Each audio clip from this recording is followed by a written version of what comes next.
आज हाम्रो ब्युटिफुल म्यामहरूले चाहिँ रङ्गी-चङ्गी कपडा लगाएर जिम आउनु भएको छ। सदा समयभन्दा छिटो है फेरि आज। अनि उहाँ चाहिँ टिकटक बनाउन अरे कोही चाहिँ उहाँ नमस्कार गर्दै हुनुहुन्छ, उहाँले हेलो, अनि कोही चाहिँ मक्ख परेर बस्नु भएको छ। आज किन होला थाहा छ तपाईँहरूलाई?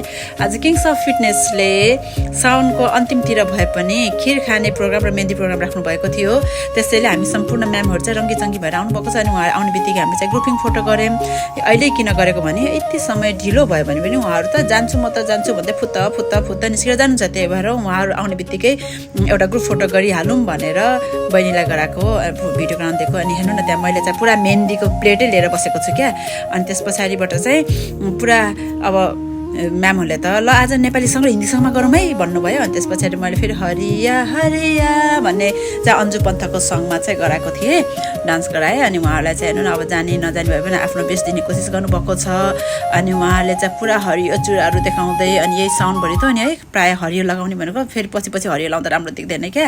अनि त्यही भएर अहिले नै हरियो चुडा, हरियो कुर्ता बिमला म्याडमले पुरा देखाउँदै हुनुहुन्छ।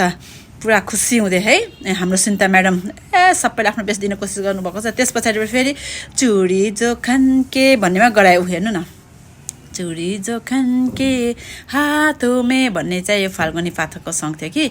यो सङ चाहिँ मैले सानो हुँदै सुनेको थिएँ, तर यसरी आज आएर नाच्छु भन्ने चाहिँ सोचेको थिइनँ। अनि जस आएर आज म्यामहरूलाई पनि नचाउन पाइयो, आफू पनि नाच्न पाइयो है। अनि यो सङ चाहिँ बेसरी मनपर्छ मलाई चाहिँ, फाल्गुनी सङको एभरग्रिन सङ चाहिँ लाग्छ है मलाई चाहिँ यो। अनि त्यस पछाडिबाट हेर्नु त्यहाँ म्यामहरू ओहो। अनि त्यसपछि फोटोसुट एकछिन अब रेस्ट गर्नु पऱ्यो। अनि फोटोसुट चल्यो यतिखेर। अब चाहिँ हाम्रो खिर खाने प्रोग्राम हुन्छ हेर्नु, खिर र अचार। अब खिर मात्रै खाँदा त मिठो हुँदैन, गुलियोले मताउँछ, त्यही भएर अचार पनि गराएको। तर यति मिठो खिर र यति मिठो अचार थियो कि त्यसको लागि चाहिँ किङ्स अफ फिटनेसलाई धेरै धेरै धन्यवाद। अनि यहाँ बहिनी चाहिँ थाहा नै छ बिचरा, त्यही पनि त्यतिकै आउनुभयो। अनि उहाँ नै हो मेन फेरि हाम्रो फोटोग्राफर चाहिँ।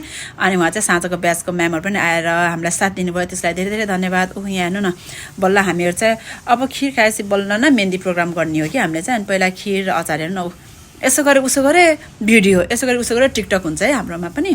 अनि त्यसपछि टिकटकलाई एउटा नयाँ सङ चाहिँ गरियो हामीले। हेर्नु अब त्यो कुन सङ हो, अब अहिलेको नयाँ तीज सङ हो, म पनि भुलिसकेँ है। यो चाहिँ फर्स्टमै सुनेको, फर्स्टमै गराइयो, आमाले दिएको नौरङ्गे चोली समथिङ के छ है ऊ। हेर्नु न अब पुरा टिकटक। त्यस पछाडिबाट चाहिँ मेहन्दी प्रोग्राम सुरु भयो। मेहन्दी चाहिँ पुष्पा म्यामले लगाइदिनु भएको थियो। अनि पुष्पा म्यामले चाहिँ आउनु म्याम लगाइदिन्छु भन्नुभयो, तर उहाँको हात त यति कामेकी है। उहाँले जान्नु भएको छ र पनि खोइ किन उहाँको बानी नबसेर होला क्या, त्यसरी हात कामे। अनि त्यहाँबाट मेरोमा लगाइदिनु भयो। अनि मैले पनि लगाएँ, राम्रो मेहन्दी लगाइदिनु भयो। पुष्पा म्यामलाई धेरै धेरै धन्यवाद। अनि हेर्नु सुनिता म्याडम ओहो, उहाँलाई त झन् उहाँ सरू म्यामहरू त ओहो नाच्न भनेपछि त अगाडि है।